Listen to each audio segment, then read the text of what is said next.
Всеки ден ни се налага да работим с най-различни електронни устройства. Но това не е нещо, което се случва само в наше време. Ръчният електронен часовник, например, е бил разработен през 1970 година и е може би най-масово използваното електронно устройство по това време. Часовникът е бил много просто устроен, без микропроцесор, без оперативна памет, само елементарна логика. През 21 век обаче той се завръща с ново лице. Джобният калкулатор, който е разработен също през 70-те години, бързо става достъпен за масовият потребител. Персоналният компютър се появява отново през 70-те години, но минават почти 20 години, докато стане масов продукт и по възможности на всеки.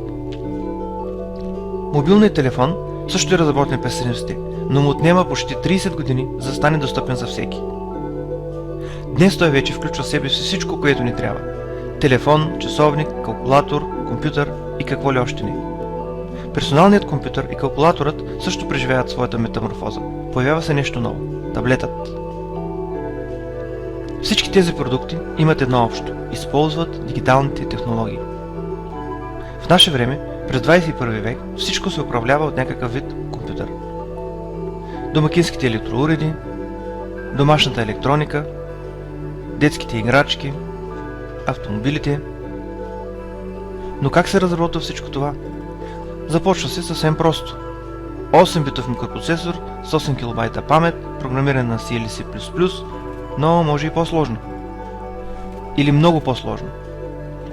32-битов RISC процесор с истинска операционна система. Всичко зависи от това, какво искаме да постигнем.